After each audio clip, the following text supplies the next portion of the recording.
And as promised, this is a special crossover episode of Locked On Red Sox and Locked On MLB. I'm your host, NESN's Lauren Campbell. And in just a few moments, I will be joined by Paul Francis Sullivan, but please just call him Sully, friend of mine. We go way back before our Locked On podcasting days.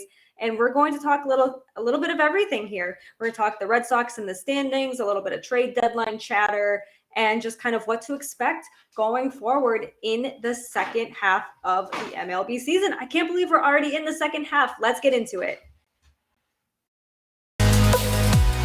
You are Locked On Red Sox, your daily Boston Red Sox podcast.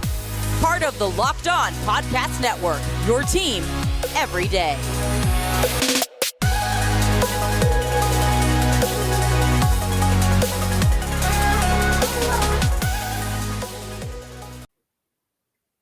Last year, the Boston Red Sox got to within 2 games of the World Series. What are their expectations in 2022? And with the season just about halfway gone, are they going to the playoffs again?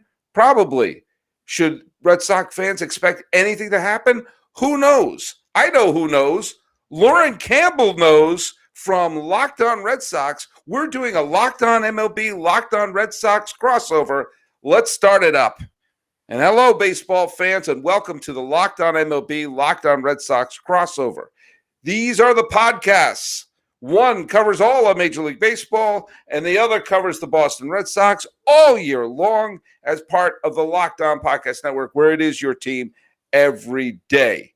Today's episode is being dropped on the 7th day of July, 2022. I'm your host, Paul Francis Sullivan.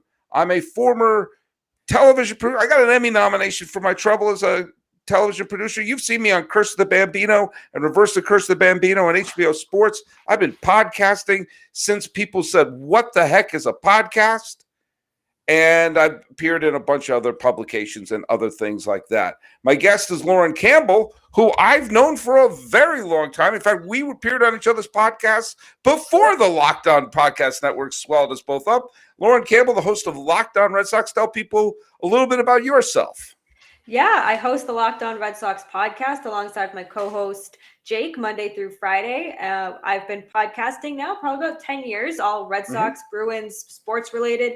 And I've been in the Boston media scene for 7 years, and I'm still here. So still standing, No gray hairs, messy hair. But yes, we both have messy hair today. It's all on my head still. So there you happy go. about that. Currently at NESN, love it, 4.5-ish years, but covering all things Red Sox and Bruins there. And you can follow this podcast at Locked On MLB Pod, same handle for Instagram. My personal one right there, if you're watching on the YouTubes, I'm at Sully Baseball on Twitter, Sully Baseball Podcast on Instagram. Lauren, where can people follow you? Lauren, 3 Laws, Lauren with 4 R's on Twitter, and Locked On Red Sox on Twitter at LO_Red Sox. I don't know if we have an Instagram. If we do, we don't use it. So just follow us on Twitter. We're fun there. I know. I sometimes forget some of the accounts that we have. I go, oh, yeah, I'm on Instagram. All right. Lauren and I have known each other, at least in the podcasting world, since I'm guessing 2024, 2025. I appeared on a previous podcast that you were one of the hosts on. And that was the episode where you asked me, what's going on? Why are the Red Sox not as great as they were in 2013? And I reminded you that the Red Sox won the World Series in a rebuilding year, that the 2013 team was a glorious Venn diagram of happiness that was kind of a fluke, but they had a plan. They said they were going to go forward and do a rebuild. And guess what? They won a World Series a couple years after that. And here we are. The Red Sox, with one exception, since the collapse of 2011, the Red Sox, so basically a decade worth of seasons, the Red Sox, with one exception, have been either a last place team or in the playoffs. And that one exception was 2019, where they were just merely mediocre. For a while, when this season began, I thought, well, this is going to be one of the bad years. And then May turned around, starting in mid-May. And since then, the Red Sox have been playing at an elite level. Now, full disclosure, we're recording this during the Rays-Red Sox game, so we don't know the outcome of what's going on in the game. You all do. But the fact of the matter is the Red Sox are a strong playoff contender right now. They really look like a solid wild card team. Tell me what you think about this team and how they're constructed and what your real expectations are going forward. Well, they're much better than they were in April in the first week or so of May. And I think this is exactly who Red Sox fans expected them to be halfway through the season. So I'm glad to see the turnaround, and I'm glad to see the younger kids, the Worcester kids, kind of come into form and step up when they needed to, whether that was in Toronto, whether that was in place of injuries. And they're giving Alex Cora tough decisions to make when the team becomes fully healthy at some point again. But going forward, I think we're going to see the same kind of team. It would be lovely if they could win a series against an AL East team, which maybe by the time this drops, they will have done that. But with a series against the Yankees coming up and a stretch of AL East opponents, they need to get that done, because you don't win series in the regular season, you're not going to do that in the postseason. You know, I went into this year pretty pessimistic about the Red Sox. And full disclosure, I picked neither the Yankees nor the Red Sox to make the postseason because I didn't trust either one of their pitching staffs. I thought their pitching staffs were filled with too many question marks. Now, my Yankee prediction, which makes it look like I was just a homer, my mindset was, what are they going to get from Cortez, Severino, the Michael King, a lot of these other names that I thought, what are they really expecting from them? And as I've said, they have been question marks that they turned into exclamation points, and the Yankees are on pace to win every game. But the Red Sox, I also looked at their pitching staff and I said, do you know what? I just don't trust this pitching staff. I didn't think they were going to be a bad team. I thought they were going to be a low 80s win team, and mainly because I really did not trust their staff. And if you told me that they would get to this point after the 4th of July where their leader in saves would be Tanner Houck, who sits out a Toronto season because he doesn't want to get a shot, which just shows you the steroid era is over, because there was a period of time baseball players had no problem getting shots with whatever is in it. And that Rich Hill, Nathan Eovaldi, and Garrett Whitlock would all be injured, and that what's his name? He just got DFA'd. Hanzo Robles would be DFA'd. I would assume we were on pace to lose 100 games. Yeah. And yet here we are. Here we are. I don't think they're going to win 100 games by any means. They're certainly not going to lose 100 games, but it's crazy to see how this pitching staff has evolved, because Pivetta was horrible to start the year. Started the year 0-5, and save for Tuesday night, he was like 8-1 in his last 9 starts. So he's really turned it around. And you have the younger guys. You have Tanner Houck still continuing to be fine in that closer role. John Schreiber has been great as a setup man when relied upon. And you just have this group of I don't want to say random people, because they're not random at all, but you have Josh Winkowski coming up to make spot starts, and here he is carving out a role for himself in the rotation. Yeah. So they have that next man up mentality, which is incredibly important, especially when you have Eovaldi and Whitlock go down. And now with Whitlock going back into the bullpen, which is the right move, I'm excited to see how this pitching staff continues to evolve, because you got Chris Sale pitching as we record this in Worcester. So he's got to slot back in there. Rich Hill eventually will come back, and he's been fine. Who is the odd man out? I don't know. Yeah, the way Pivetta turned it around, he's their leader in innings pitched at this point. He's been kind of their stopper. The one that, there have been a bunch of times this year where he's come up big when you're like, oh boy, they could really use a win here. And he's pitched deep into ball games, given them quality innings. He's already thrown 100 innings this year. He's the closest thing they have to a workhorse. I got very nervous when, Eovaldi got off to a good start, and when he went on the injured list.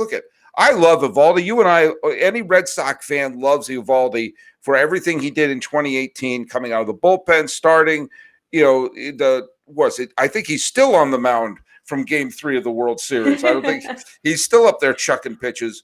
So obviously he's a beloved figure in Red Sox history, but he has had Tommy John surgery twice. And he's in the wrong side of 30. When you're someone who's over 30 years old and had multiple Tommy John surgeries and you get injured, yeah, you start thinking, well, I wonder if I saw him throw his final pitch.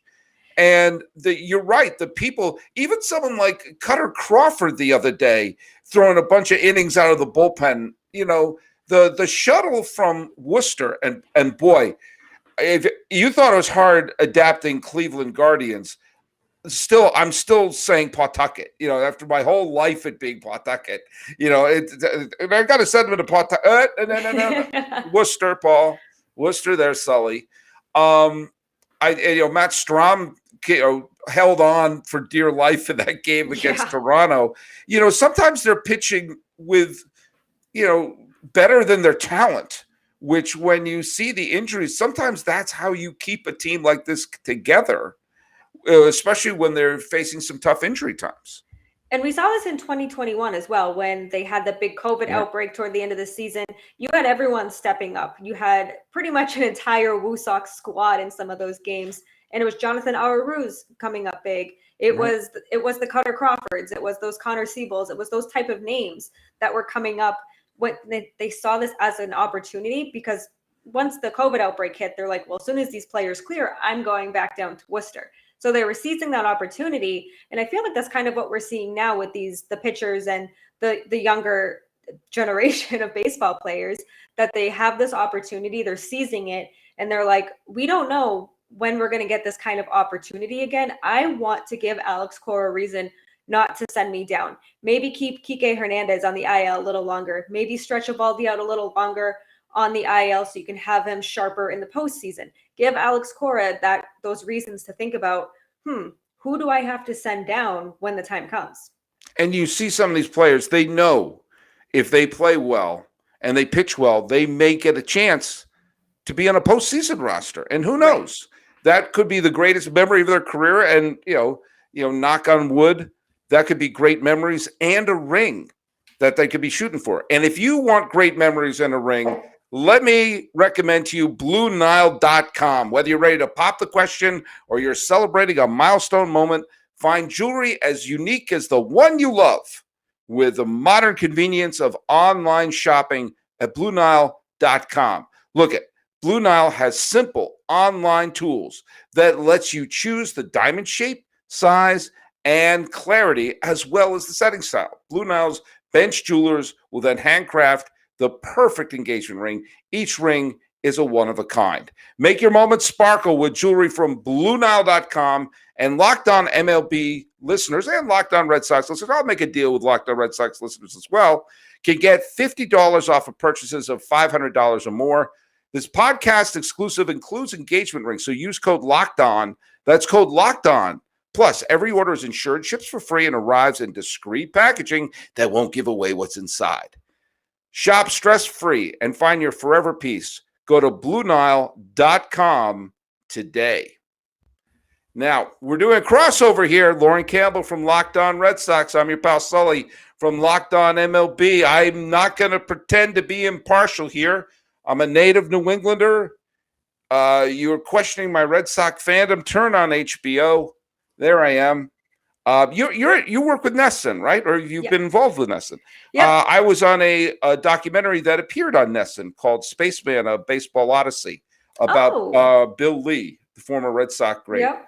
And I was one of the talking heads in that particular movie. So check that out. Check that out. They made a feature film. The same people who made the documentary made a feature film with Josh Duhamel playing Bill Lee. And that film is also called Spaceman. It also features Ernie Hudson, a Ghostbuster. And in the movie, Bill Lee is sending letters out to all after he'd been cut by the Expos, has basically been blackballed by baseball. He sent letters out to all the National League teams saying, I'm a free agent, please sign me. And he's convinced his mailman is keeping all the letters from him, from the teams. And so he comes out and he picks a fight with the mailman, and he and the mailman wind up in the movie tackling each other and rolling around on the ground. And then when the scene ends, the mailman says, I'll see you tomorrow, implying that this happens often. And the person who played the mailman was your pal Sully. So Look in at that movie, I got to wrestle Josh Duhamel in his tidy whities. So I have a bucket list. Handsome character actor Josh Duhamel, tidy whities. I wrestle him. There you go. That Right is on. I think that film's on Amazon Prime. So anyway, I'm just plugging myself, but it was a fun experience. I have to tell you that one of the producers of that movie, or at least one of the financiers of that movie, was former Red Sox pitcher Eric Gagne, who is from Quebec. He was part of the 2007 Red Sox, and he had won the Cy Young Award with the Dodgers in 2004, I believe it was, or 2003. And no, sorry, it's 2003. He won the Cy Young with the Dodgers. And when we were shooting that scene, he was there. And I told him, I said, "Hey, I'm a big Red Sox fan. You're on the 07 Red Sox. Thanks a lot." And he kind of nodded and he said, "Yeah, but I sucked on the 07 Red Sox." And he was a very self-effacing, friendly man when I met him. Seemed very happy to get a World Series ring for his troubles, but also kind of knew that he was kind of a mop-up man. But very nice guy, very, very funny man, and had a nice career. And got a ring. And if you want a ring, go to Blue. Oh, I already did that one. All right. Lauren from Locked On Red Sox. Sorry, I want to just plug that little thing there. I want your thoughts on something because I've talked about this on a previous episode. The Red Sox are playing the Yankees starting Thursday. I want the Red Sox to win the series, of course. I want the Red Sox to win as many games as possible. But I don't see this as an American League East showdown because I've conceded that. The Yankees can play 500 ball the rest of the way, and they'll win 100 games. Yeah. This Red Sox team ain't winning 100 games. No. So for Red Sox fans' sanity, they should really be focused. And I want your take on this because you're a Red Sox fan, and sometimes I question your sanity. Red Sox fans should not even look at Yankee scores. They should be focusing on the White Sox, the Guardians, there, I got it right, and the Minnesota Twins, and stay better than them because nobody in the West is going to have a winning record other than Houston. And so if you're just better than the runner-ups of the Central, then you know you're getting a wild card spot. And going into this year, nobody was picking this team to win the division. So earning a wild card spot is pretty much what a Red Sox fan was thinking and hoping that this team would do. So just be better than Cleveland and Chicago, and you're going to be playing at least 2 games in October. Your thoughts on that? Yeah, and I think too, obviously the goal is the AL East. I mean, the goal is the World Series, but you want that, you want to be the best in your division and in that American League East. And it's always a tough division. And while it's not out of reach that the Red Sox or any AL East team for that matter could take the Yankees for first place, there's a lot of work to do. The Yankees have to cool down a lot, and then the other teams have to heat up. I mean, the Red Sox went 20-6 in June and lost ground on the Yankees in the standings. So that's how good the Yankees are. And just to put that into perspective. But yeah, I do think the other AL teams, like you mentioned, the Twins, Guardians, and White Sox, I just think that I don't want to say they get overlooked, but when you are a Red Sox fan and you have a stacked division every single year, I feel like the focus is always on the Yankees, the Rays, and the Blue Jays, maybe the Orioles in a couple years. They're getting there. Go O's. But there's plenty of other teams in the AL that the Red Sox do need to look out for, and you just name them right there. So yeah, if you can be better than them, then you are that wild card team, which was to be pretty much expected, especially with the expanded postseason. Mm-hmm. And I think after April and the beginning of May, Red Sox fans are like, you know what? If they get a wild card, it'll be a miracle. And now it's like World Series back on because they've been playing really strong baseball, much better baseball than we saw in the first 6-7 weeks of the season. So yeah, if you can be better the rest of the way against the AL Central teams, then yeah, you're going to be poised for at least 2 games in October. And we saw last year as Red Sox fans, anything can happen in October. Well, I mean, take a look at the last couple of postseasons. where I'm not going to count the COVID year because that was a 60-game sample size. There were more teams that were playoff teams than not playoff teams, which is a further indictment of how bad that year was for the Red Sox. And for some other teams. Stacy Gotsulias, our mutual friend and host of Locked On Yankees, pointed out that the Orioles currently have a better record than the Angels. And the Angels have two generational talents in their prime on the team, both having MVP caliber seasons, and the rest of the team is worse than the Orioles. So that's just that we could be Angel fans. So let's be grateful for that. Oh yeah. But you take a look like last year, going into the postseason last year, the American League had one 100-win team. That was Tampa. The National League had two mega teams, the 107-win Giants and the 106-win Los Angeles Dodgers. So naturally, the World Series was Atlanta versus Houston. In 2019, the Dodgers were the best team in the National League and arguably the best team in baseball. I went to game one of the playoffs, or the division series between Los Angeles and Washington, and the Dodgers just spanked the Nationals. And I remember thinking, oh boy, I hope this Nats team gets one win. And of course, the Nationals went on to win the World Series. Yep. You remember the 2017 Cleveland Indians. They were the Indians that year who went on that wild winning streak and were getting ready to seal the deal for the World Series. They were one swing away from winning in 2016. They don't get past the division series. The point I'm making is, in terms of, we're so used to obsessing over the Yankees, this Red Sox team is not going to be better than the Yankees over 162 games. You just hope the Red Sox or some other team is better than them over a 5-game stretch. You know, it's just getting them to that point. And we've seen time and time again, it's very rare that you see the best team in the American League play the best team in the National League. I honestly think the last time it happened was 2013 with the Red Sox in St. Louis. I really that, and that must be the case because, you know, every other year I'm just going through my head. You know, 14, you had two wild card teams in it. 2015, the Mets had the fourth best record in the National League. 2016, the Rangers had a better record than Cleveland. Obviously, Cleveland had the best record. Although that 2017, you had 200-win teams, Houston versus Los Angeles. I think the Indians were like 1 or 2 games better than Houston, but they didn't have the trash can on their side. And then the Dodgers had a worse record than Milwaukee in 2018. Obviously, the Nats were a wild card team, and last year you had the Braves didn't win 90 games. Yeah, I did that from memory. But the fact of the matter is, the Yankees could win 115 games or 116 games for that matter, like the Mariners did in 2001, and they didn't make the World Series that year. You just have to focus on that wild card. Just get it. Yes, we all want to see a Red Sox Yankees series. It'll be fun, blah, blah, blah, blah, blah. Just win as many games as possible and be better than those teams. Just get to October and then take care of the rest after that.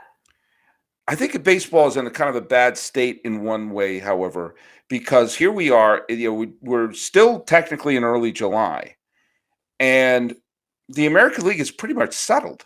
Yeah. I mean, no one's going to catch the Yankees. No team in the West is going to catch Houston. You know, Toronto, Tampa, and Boston, it's going to be some order. Like 2 games are going to separate those 3 teams. And unless Cleveland or Chicago go on a rampage, that's your playoff. Yeah, there it is. And you know the 2 teams are going to get the bye are going to be New York and Houston. I mean, so it's like we're going to have half a season where you're just basically, it kind of reminds me of like when you figure out who the national champion game is in college football, like just around Thanksgiving, and they wind up playing like a January 13th. Yes. It's kind of like, oh yeah, I forgot these 2 teams. Exactly. That's the perfect analogy right there. Yeah. And the fact that the Angels and the White Sox have losing records at this point, it's awful. But you know what? Look things are lining up for those American League teams, and it's kind of like you look at it, it's like the easiest bet you can make in the world is who's going to make the playoffs in the American League. And if you're going to make any bets, go to betonline.net. It's your number one source for all your betting needs and sports info. You can find all the latest sports development, league reviews and news, including this year's Major League Baseball season. Also, check out MMA, boxing, and, of course, golf. BetOnline is your continued source for all your sports wagering information, including live betting, esports, and scores, and remains the best spot for your sports scores, podcasts, and news this season. Head to the website today or use your mobile device to learn more about the trends and action. BetOnline is where that game starts. All right, Lauren Campbell, Locked On Red Sox. I am going to. There's a lovely Catholic church in Pasadena, and I stop by there every day, and I light a candle to say, please don't trade Xander Bogaerts. Sign him. You're the Red Sox. You're printing money. You have they're sitting on a Scrooge McDuck pile of money. Sign Xander Bogaerts. I take a look at this team. Obviously, if they could get an innings-eating starter or another reliever, every team could use an innings-eating starter and another reliever just for depth. All right, and so you would have like the Frankie Montazes or the Luis Castillo from the Reds. Maybe Madison Bumgarner would be tradable or something like that. Okay. Other than obviously every team needs pitching depth. What position do you want to see the Red Sox upgrade? Because we got about less than a month before the trade deadline. So what position do you think they should be looking at to upgrade, or do you cross your fingers and hope that the Kiki Hernandez or Franchi Corderos of the world can fill in? I would love to see the Red Sox upgrade at first base, and I want to love Bobby Delbeck. I do. I made my bold prediction for the year was that he was going to lead the Red Sox in home runs. I'm a bozo for making that prediction, but he just hasn't panned out this year. And I feel like last year when the Red Sox brought in Kyle Schwarber, that kind of lit a fire under Bobby Delbeck. Maybe he's just a second half player. We'll find out soon enough. But when he had that kind of competition, he was like, oh, my spot's on the line. I need to do something. And now with Tristan Casas, though knocking on the door of MLB, he is hurt. Probably not going to come back until after the All-Star break with Worcester. Worcester's being incredibly cautious with him, as they should. An ankle sprain, a lot more serious than they thought it was going to be originally. But you take your time with him. I think he is the future at first base. But I see so many people suggesting send Delbeck to Worcester, DFA Delbeck. Okay, are you ready to give full-time first base responsibilities to Franchi Cordero? No. Maybe throw in Christian Arroyo, who nearly tore his groin right off the bone in his debut at first base last year. So I would like to see whether it's a platoon with Delbeck, whether it's a platoon with Cordero, but some sort of upgrade there, because Delbeck is just becoming a liability, and both at the plate as well. I don't know what it is with him. I mean, you could say that for any member of the Red Sox, save for probably Devers and Bogaerts.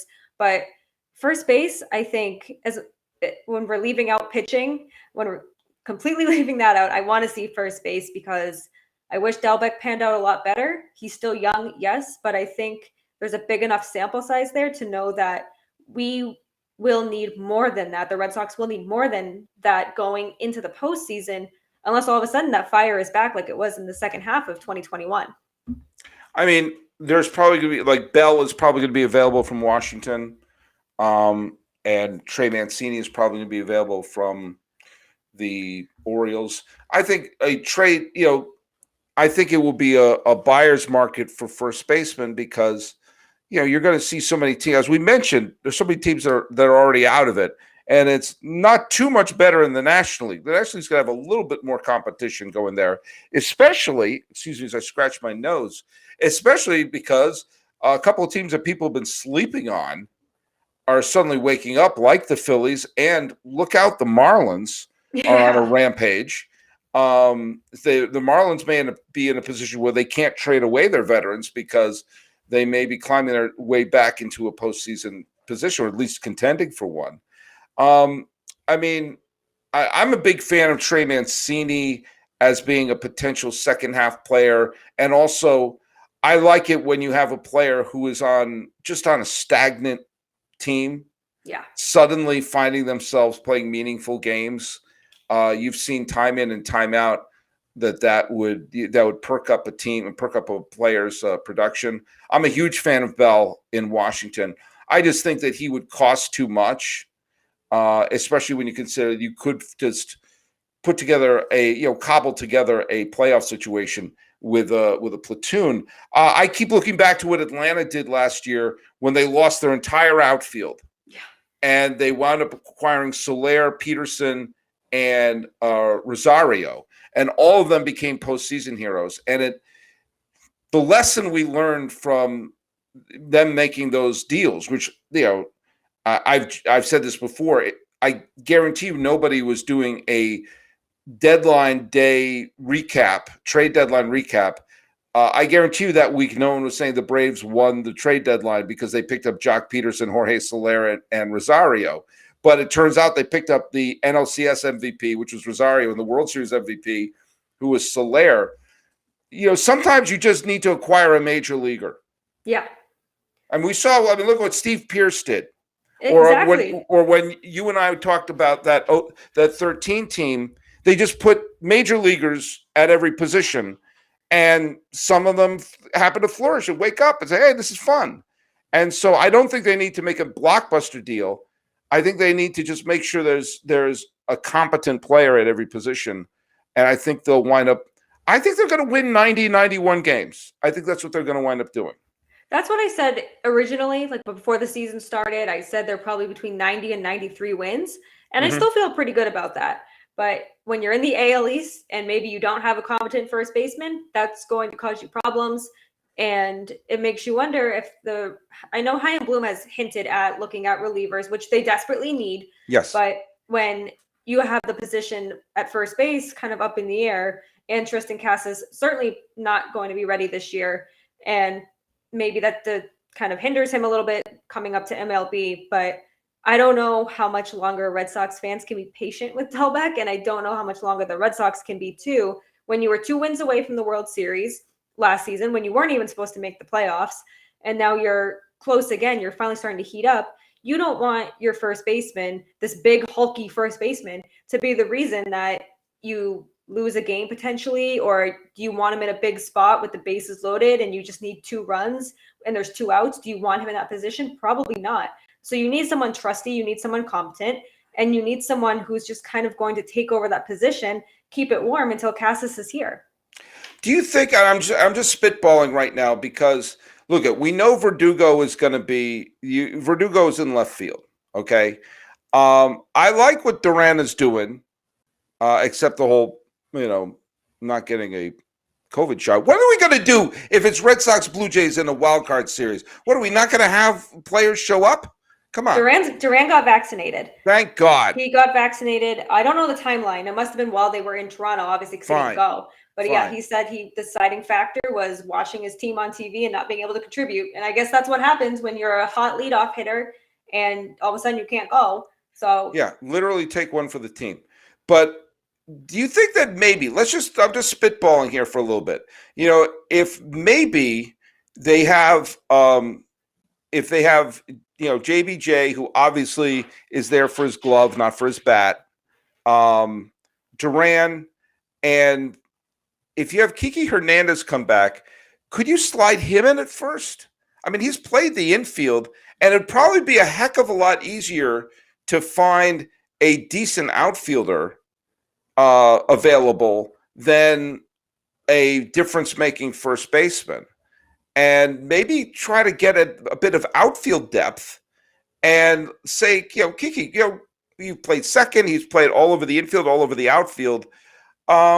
I love when even though he's not played particularly well when he's been, healthy this year, he did, they did start winning when he was healthy. I think he sparks the team in a very real way. I'm spitballing here. I'm doing anything to not have JD Martinez and Xander Bogaerts traded in midseason. And also keep JD Martinez out of the outfield. Yes. He's just, listen, I love JD Martinez, but yes, that is a big boy running into full force on a field and then at the wall in the field. And then he's out for a couple games because he hurt his back, because that's 200 plus pounds running full force into that wall. But I just think I'm so cautious about putting players at first base who aren't familiar with it because of Christian Arroyo, but it worked with Kyle Schwarber. So why couldn't it work with Kike Hernandez. And I like the idea of outfield depth. You can never have too much depth, right? But Yeah. I feel like there's like a cluster in the outfield because you have Rob Refschneider, who is also giving Alex Cora questions like, oh, I don't know if I should send him down. Duran, I don't think he's going anywhere. Cora said this is our leadoff hitter, which was Hernandez's spot. So now it's like, okay, is he slowly getting like pushed out of the lineup or to be a platoon player? But I guess you can't give a real answer until you try it, right? I guess Right. he is familiar, obviously, with the infield, and he just happened to be a stud in the outfield last year when they had to throw him out there. So I guess you don't know until you try. So maybe just do a little trial run. Hopefully it goes better than Christian Arroyo and there's no further injury. I do worry because he does have that hip ailment right now, and I don't want it to. There's a lot of movement at first base. There's a lot of footwork, but you can say the same about any position in the infield.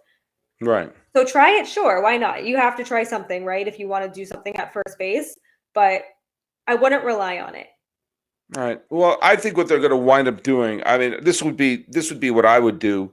And believe me, no one's asking me, but I would use that Braves mentality and just sort of go on and see, kick the tires with several teams that are out of it and say, hey, who's your major leaguer at first base, even if it's not a superstar? Because you're right. There's a tendency to want to think that, well, anybody can play first base.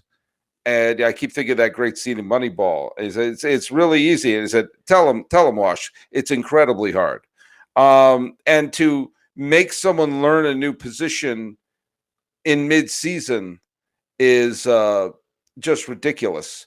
So I would like to see, and do you know what? I also think you see whenever they bring someone aboard, it does spark the team. A new person showed up. People raise their game a little bit, and that player, whoever it is stuck on a team that stinks. He's already making plans for early October because obviously not playing baseball then, and to look up and say, "Oh, I'm actually playing have a shot at a playoff team."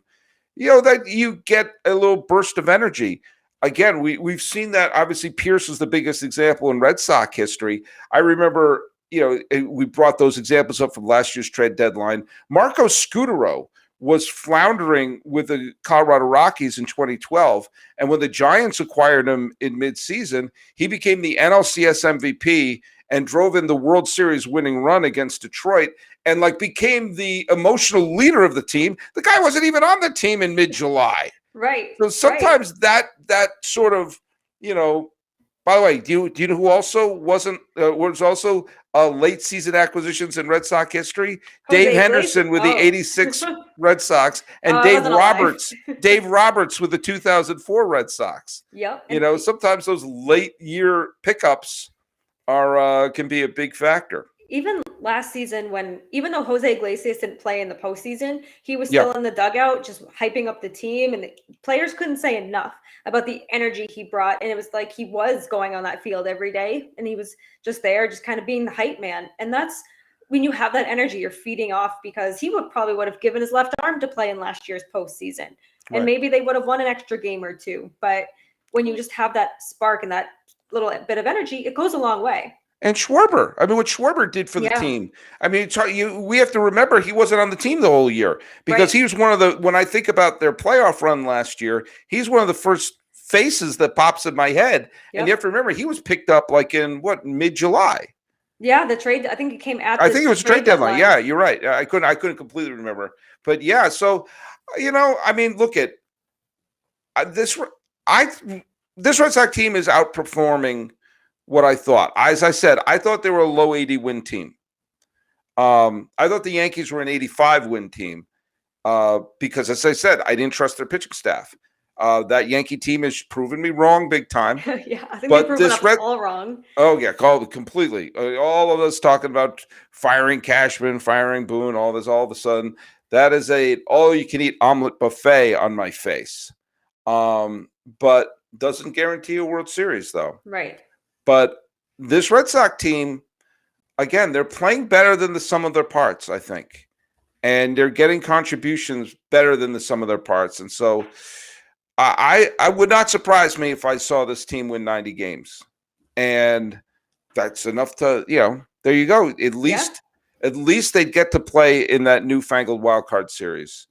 Yeah, that would and be fun. and roll them bones. Roll them bones, baby. Roll them bones. Well, look at yeah, you know what? I almost don't want to say who do you want to pick up because I really think it will be the whole the Soler Rosario situation. Let's wake someone who's dormant up. Yeah, let's do it.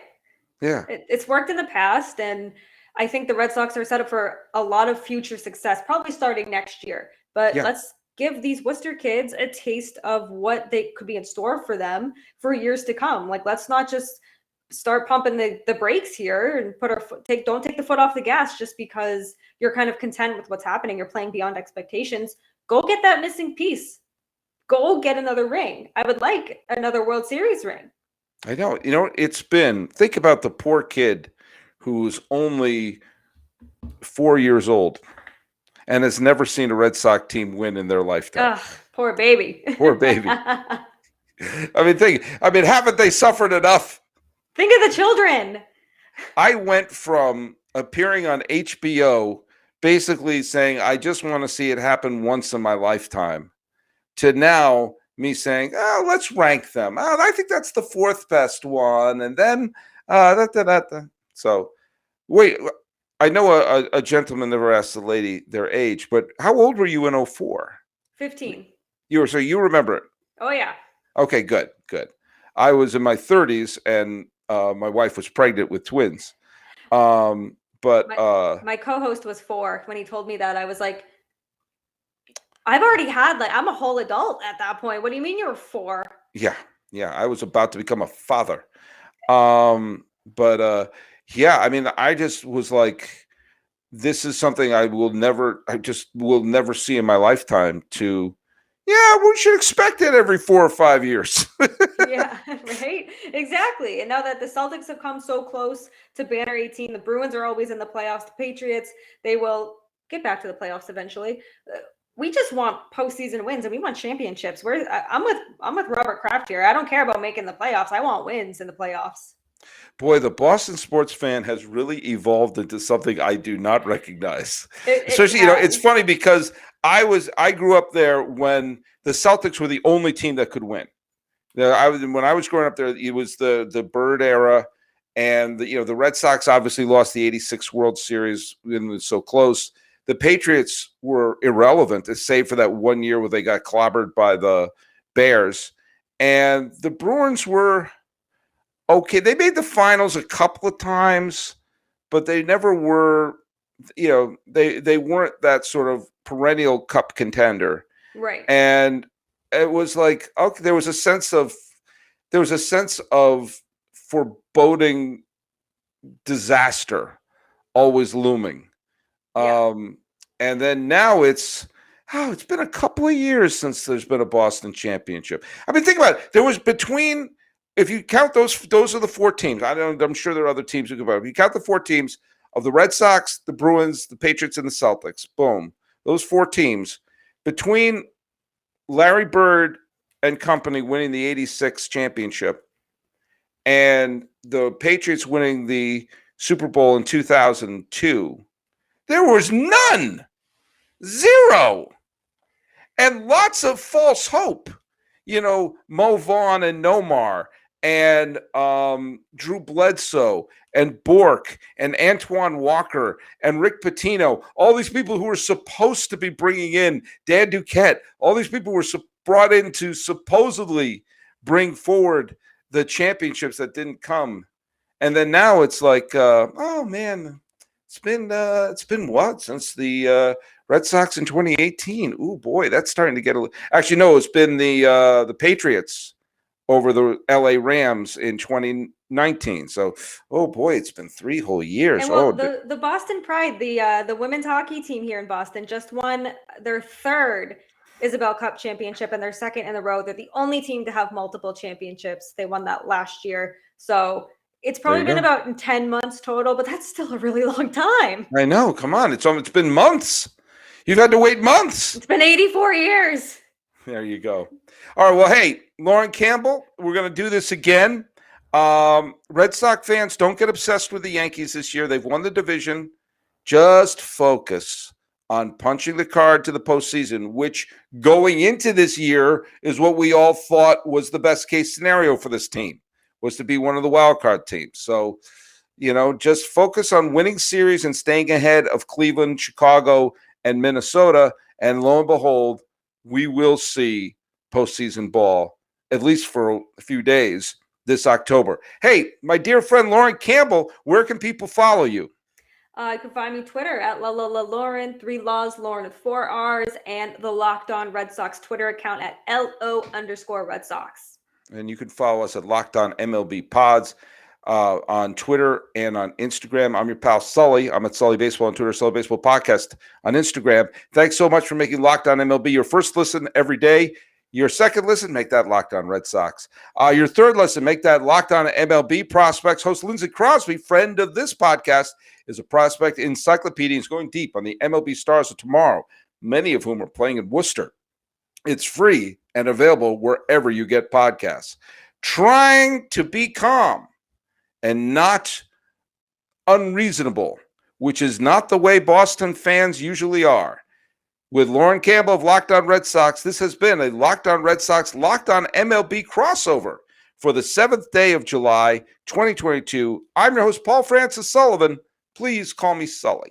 And just like that, this crossover episode of Locked On Red Sox and Locked On MLB has come to an end. I really hope you enjoyed our conversation with Sully. Thank you, Sully, for your time and chatting it up with me. I always love chatting baseball with Sully. Be sure to check out Locked On MLB, Locked On Red Sox, Locked On Yankees, Rays, Blue Jays, every other team in the AL East, Locked On O's as well.